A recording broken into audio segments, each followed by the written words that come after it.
This is one of the worst health crises that we've ever experienced in the United States. A growing epidemic around the country hitting home in Michigan communities. That was the first time that I think I ever really truly loved something. With every fiber of my being, I fell in love with it. The use and abuse of heroin and other opiates is destroying families. I think I became as sick as she was. I became addicted to her. But what are you supposed to do as a parent, right? But now, within a half hour, they'll be there to help that person fill out forms, comfort them, and to help them find treatment. New support is growing, even for our babies. I want her to know it from me. I want her to know that she's one of the strongest people out there. Bringing help, hope, and redemption.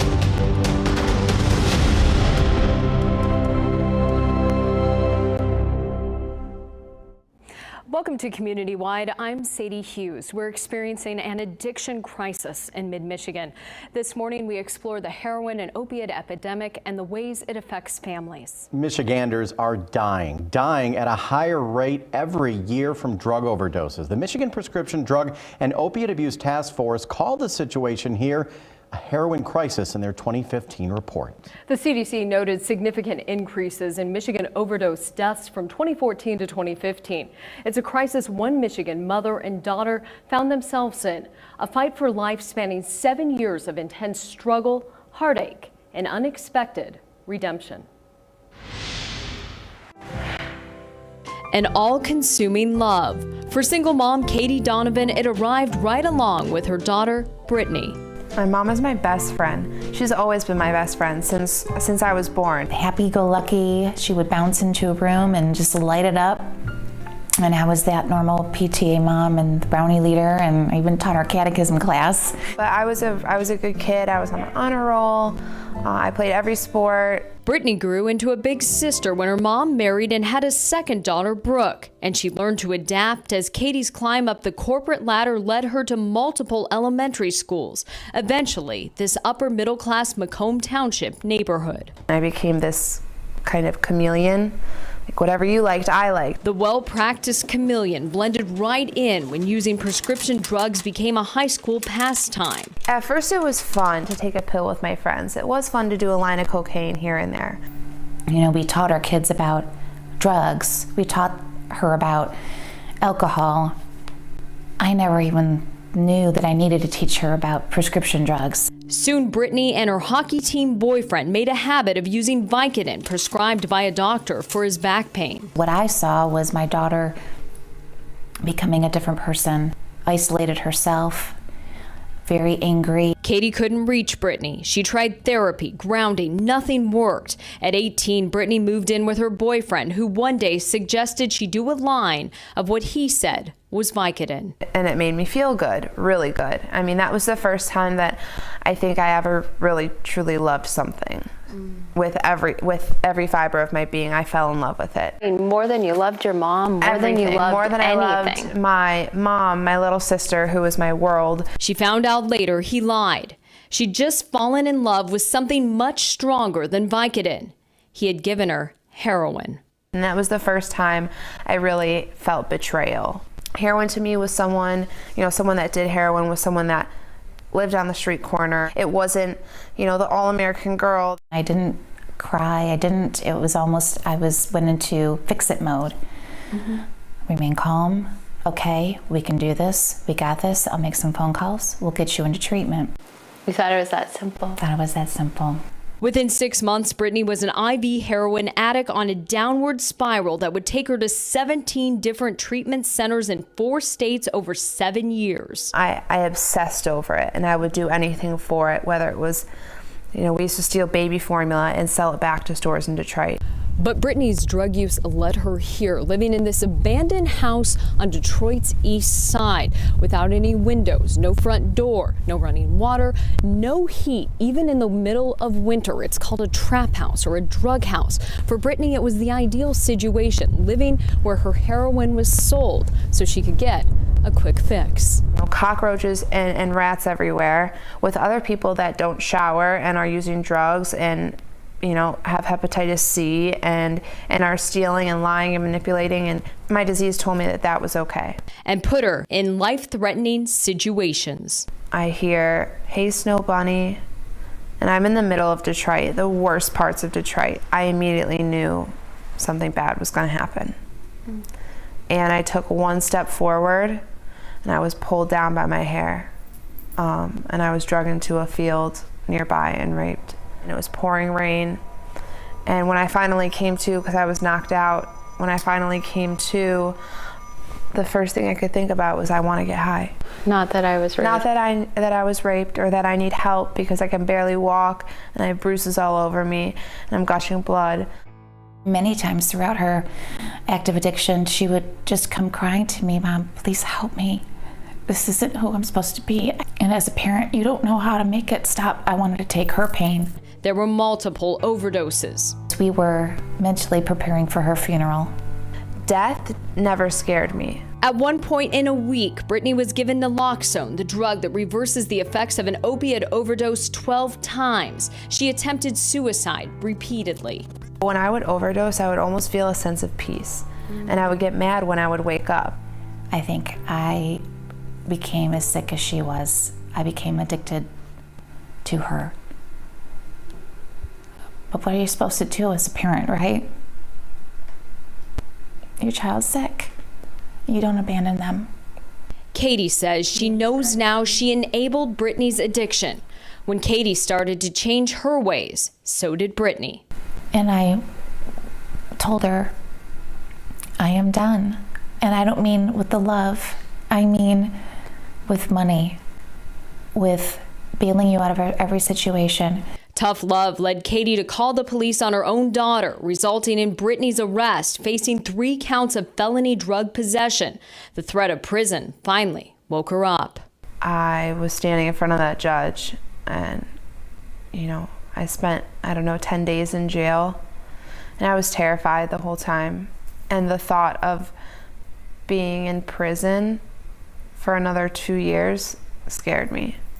But this time, the shot Brittany craved would lead her toward life. Thanks to a judge's compassion, she got probation. She was going to give me a chance, and she did, and I ran with it. Katie by her side, they now share their story. And together we now save lives. We're the mother-daughter duo. Yes. I tell my story, and I keep it fresh so that I know how bad it got. A mother, a daughter, an all-consuming love. I don't want people to feel alone, because my story is your story. Hearts filled with the hope of sobriety. I'm more proud of her for being so strong, to fight every day, to stay clean. I'm more proud of her for doing that than if she would have gotten a PhD. Last night on our sister station, NBC 25 News at 11, they introduced you to a Michigan mother and daughter who shared their journey of addiction and recovery. Katie Donovan has been by her daughter Brittany Sherfield's side through it all. Brittany is now 25 years old and 2 years sober. Their struggle with addiction is a Michigan story, as the state is experiencing a heroin crisis. Fox 6 anchor Sadie Hughes joining us now to continue their story, sharing how they've taken Brittany's success in sobriety and are now sharing it with others. Bill, Brittany and Katie know that addicts in Michigan need all the help they can get. The Michigan Department of Health and Human Services preliminary data for 2015 shows 844 overdose deaths from opiates. Now that includes prescription painkillers like Vicodin, codeine, and methadone. MDHHS also notes 644 deaths from heroin in 2015. Katie and Brittany are now working to change those numbers through their support of an initiative called Hope, Not Handcuffs. Hope. Katie Donovan never let go. But you never give up on your kids. Her daughter Brittany handcuffed by addiction. It started with prescription painkillers at 17, then escalated to heroin. There was nothing I wouldn't do for the drug to just make those withdrawals go away. I just wanted to feel better. It took 17 treatment centers in 4 different states over 7 years before facing jail time was enough to scare Brittany toward sobriety. Katie struggled through it all alongside her daughter. You don't know what to do. And I know there's millions of families out there who feel the same way, and I just want to help them. The problem is so large in Michigan, the governor appointed a prescription drug and opiate abuse task force. In their 2015 report, they found Michigan hospitalizations involving opiates more than doubled from 2000 to 2011. The same report concluded that the surge in heroin use and addiction is closely linked to the growing prescription drug epidemic. This disease affects everybody. I've been in treatment with lawyers, doctors, and then people that have been homeless their entire lives. Judge Linda Davis runs a drug court and is the president of the Macomb County Families Against Narcotics, or FAN. I think this is one of the worst health crises that we've ever experienced in the United States, and yet we are moving so slowly at doing anything to resolve it. Judge Davis, Brittany, and Katie, all part of FAN, part of a new initiative working with the Sheriff's Department to save lives. We haven't been able to arrest our way out of this problem. Macomb County Sheriff Anthony Wickersham says they receive 4 to 5 911 calls related to an overdose every day. They've tried enforcement. They've tried educating the community. So now the Sheriff's Department, along with every other police department in the county, is opening their doors to addicts, a program that could inspire more police departments in Michigan. It's called HOPE, not handcuffs. We've got to try something. The program welcomes anyone struggling with addiction to walk into the Sheriff's Department and ask for help. Then they'll be put in touch with the treatment options available to them. The last place an addict really thinks that they're going to get help is to walk into a police station. Angels like Lisa Bosca are their first contact. They just need to know that there's resources out there. A lot of them don't even know that. And that angel will then do a pre-assessment, and we'll find them a bed and treatment. More than 250 people have signed up as angels to assist addicts coming into the program. Insurance will help cover treatment. If an addict doesn't have it, the program will help them get it. For Lisa, it's personal. Her son has battled addiction. I just wanted to help them know that there's a light at the end of the tunnel for their children and for themselves. Jason Mittler relates. He, like Lisa's son, like Brittany, is an addict. I was keeping it a secret basically from everybody. But while Brittany ended up homeless and jobless, Jason is a full-time Chrysler employee, once addicted to prescription drugs. I was a very functional addict. I went to work 13 hours a day, 4 or 5 times a week. He says reaching out to FAN and hearing from Katie saved him. Well, I went through 10 years of not knowing that there's anybody out there to help. I don't want other people to suffer. And as addicts find peace, the community finds its own redemption. I know for a fact if we can get on out there and help these individuals and get them into treatment, our crime statistics will drop. Hope. I think that's really cool. I think it really is that so many people can come together as a community and really fight this epidemic. Helping others break free from the handcuffs. Do you feel like you've saved lives? I hope I have. The Hope Not Handcuffs program is modeled after one that started in Massachusetts. Now there are 160 similar programs around the country. A New England Journal of Medicine study found only 4% of people that sought treatment through those programs changed their minds. Now that study concluded this initiative is far more successful at placing people in recovery programs than hospital-based programs. Powerful testimony. So the Macomb County program, Sadie, began in February.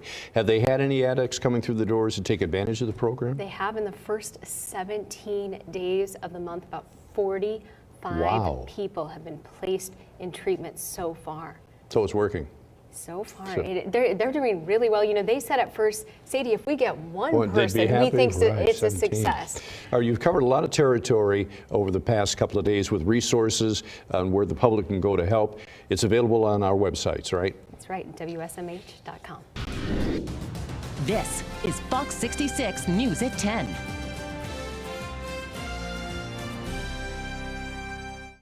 All across the United States and here in Michigan, the opioid epidemic has devastating consequences for thousands, including the most vulnerable, our babies.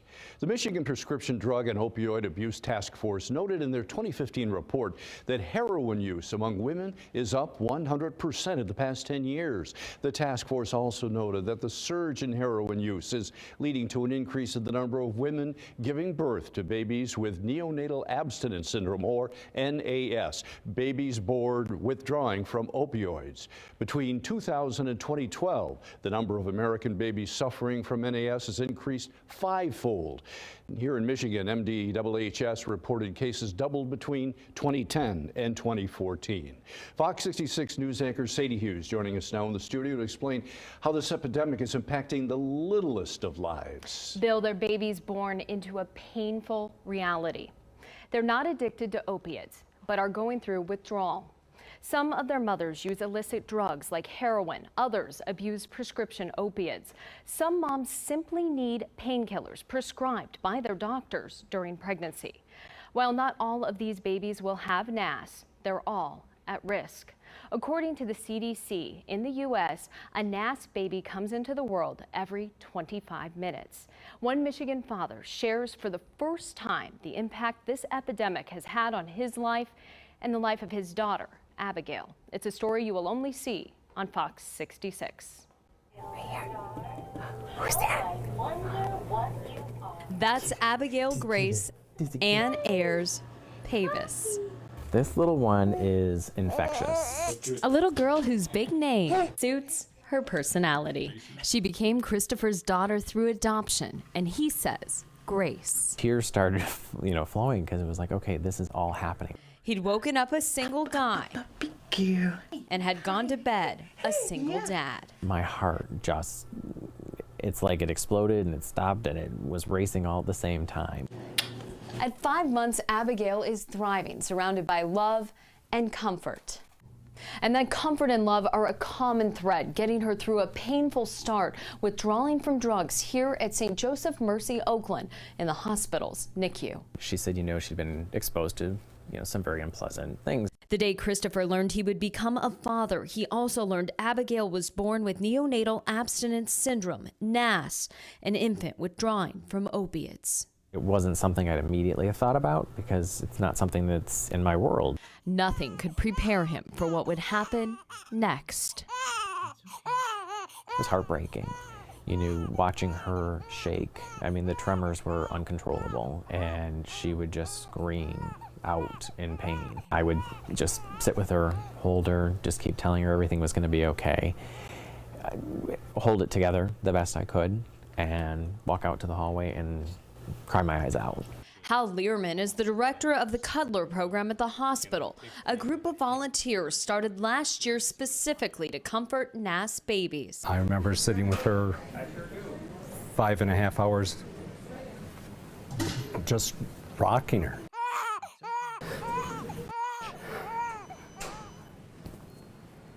She's a blossoming little girl. And again, to have seen her suffer the way that she was. Hal cuddled Abigail from birth. He was the person who first handed her to Christopher. Not only, was I looking at the most amazing gift that I could ever have, but I was looking at the person that helped to protect her before I came into her world. Christopher says Hal, along with an outstanding NICU staff, including neonatologist Amy Martin and nurse practitioner Donna Kelly, are what got him through Abigail's first days. It was very insightful to be able to have, the education that they gave to me. It's really hard to watch a baby go through basically withdrawal symptoms like an adult would have. It's extremely painful. In severe cases, babies have seizures that can cause brain damage. If untreated, some die. Abigail was on morphine to help her through that, love, and cuddles. I never left her side. And eventually, after 14 days in the NICU, Abigail made the trip home with her father. But the fight wasn't over. About 2 more weeks of episodes awaited. She was lucky. Some babies can experience withdrawal for months after leaving the hospital. Thank God we are in an amazing situation where she's doing absolutely spectacular. If in a loving and nurturing home, these babies are beautiful babies like Abigail. They turn out just fine. This is a short-term outcome. And greeting the team members who saved her, Abigail's infectious smile shows she's turned out more than just fine. It was a wonderful, beautiful moment. A baby bringing lives together. You're our success stories. I want her to be very proud of where she came from. I want her to know it from me. I want her to know that she's one of the strongest people out there. A little girl already living up to her great big name. You show them who you are. Say, I'm Bear Abigail Grace. Say yes. I'm such a big girl. Precious, absolutely precious. As difficult as some scenes were in there to accept, are there any long-term effects from this? Now, Dr. Martin says that there are, in fact, some behavioral issues that could happen and developmental delays as well. She also says there's an increased risk of addiction later in life. But she added that if a baby is raised in a loving and nurturing environment, that risk of addiction is decreased. Michigan babies are not safe from the state's opioid epidemic. In fact, they're part of it. It is called neonatal abstinence syndrome, or NAS, babies born withdrawing from opioids, either prescribed or illegal. Well, last night on this newscast, we introduced you to the struggles that Christopher and his 5-month-old daughter Abigail have gone through. Tonight, Fox 66 News anchor Sadie Hughes joins us to explain how a better shot at life is out there for these babies. Sadie? Bill, the Michigan Health and Hospital Association Services Corporation tracks NAS cases by region. Mid-Michigan is part of Region 3, including counties like Genesee, Saginaw, Bay, and Midland. Data shows we have the second highest incidence out of all the regions in the state of babies born with NAS. This, as the Michigan Department of Health and Human Services says, NAS cases more than doubled in the state between 2010 and 2014. Now, the department says there is no evidence the numbers have declined in recent years, although data is not back yet. Now, Christopher and his daughter Abigail are on the front lines of the epidemic, and he is dedicated to helping these babies have the best possible outcomes. That starts with reaching out to their mothers. It's a story you'll only see on Fox 66. It's been 5 months since Abigail and a call from the adoption agency flipped Christopher Ayers' world. She goes, oh, wait, what? Didn't I tell you? And I said, no. She said, yeah, she's here. In just hours, he was at St. Joseph Mercy Oakland's NICU. Scrubbed in. I couldn't remember anything they said to me when they said to scrub in. I'm like, I have no clue what you just said. Where's my baby? Christopher became a father knowing his daughter was part of a growing epidemic in Michigan. Babies born withdrawing from opiate exposure in the womb, neonatal abstinence syndrome, or NAS.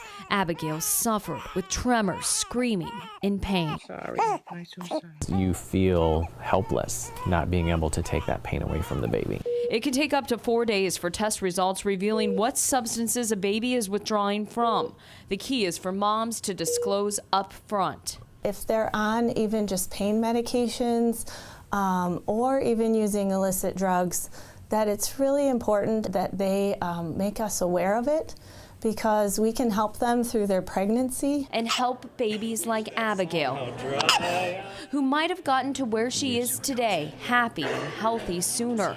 But doctors didn't have complete information. We had to start over again. So of course that was a little bit of an emotional roller coaster. The NIH says babies without NAS stay in the hospital about 2 days. Those with it stay closer to 17. Now, Abigail was in the hospital 14 days, but her episodes were not over with. Those would last another couple weeks. It's opened my eyes to a completely different world and making sure that I can do anything I can to help educate people. Doctors can prescribe methadone or Suboxone for mothers abusing prescription drugs or using illicit drugs like heroin. These drugs help with a mother's withdrawals, but will not stop babies like Abigail from withdrawing. They help in other ways. It decreases the risk of premature birth. It decreases the risk of complications during pregnancy. Karen Lukowski with Morningstar Adoption Center that united Christopher and Abigail says knowing what a mother has used in pregnancy can help adoptive parents care for NAS babies. Yet getting to the truth is complicated. There absolutely is a stigma. A lot of times when women first come to us to explore direct consent adoption, they don't want to talk about, their use because they feel, shameful. But mothers do have options. Abigail came into the world through the Safe Delivery of Newborns Act. If she did not choose to do this safe delivery, I would not have her in my life. The act applies to any baby less than 72 hours old. Mothers can leave their babies at emergency service providers, hospitals, fire departments, police departments, anonymously, no questions asked. What she did will change so many lives. Jack and Jill went up the hill. For Christopher, that change started with a phone call. It was like I was floating. Now a father. I still have that same feeling inside right now when it comes to her. Yeah. Abigail, his adored daughter. Tough girl. I can't stop looking at that gorgeous young child. She's beautiful. Are there resources out there for the mothers? There are so many resources out there for the mothers. Bill, in mid-Michigan, throughout the state of Michigan, there are a number of sites that can help women through their pregnancy, but also after they've delivered the baby. So we have a list of those resources on our website. That's WSMH.com. Sadie, thank you so much. Helping our babies starts with helping their mothers. And joining me now is Chris Flores, the Vice President of Healthcare Integration for Sacred Heart Rehabilitation Center in Flint. Chris, thank you for being here. Thank you, Sadie. And let's start with talking about what does Sacred Heart do to help mothers dealing with addiction during pregnancy? Well, one is education. We have a full continuum of services and partnerships with various health entities. And those entities are Hurley Medical Center here, and as well as other health systems that we have at Henry Ford, Macomb. And 2 Hopeful Heart programs that are education programs on NAS that you just saw. And education of the mothers, bringing them up there, meeting the NICU staff, educating them as to what's going to transpire. Residential, detox, and recovery homes. Now, we also educate mothers about harm reduction and drugs like methadone, Suboxone. Tell me a little bit about how you approach that. Well, these are, as stated, these are medications that we understand in being able to treat addiction. It attacks the brain and what we understand about the neuroreceptors in the brain. They're not our first line of defense. These are very potent and very powerful medications. But they're harm reduction. That means keeping individuals off the street, exposure to crime, sexually transmitted diseases, and most important with the fetal distress. Using, not using, using, not using. That ends up creating negative outcomes and potential death. So they do not prevent NAS, to clarify. Absolutely. What they do is they help the mother and in turn help the baby. Right. It's to carry people through a particular time, to stabilize them. It treats the dependency and the urge to be out there. And so that medications will affect the brain, counseling affects the behaviors. So it has to be both. Chris Flores, you have so much to share. Thank you so much for joining us. And we have a full list of resources to help mothers struggling with opiate addiction on our website. That's the CW46.com.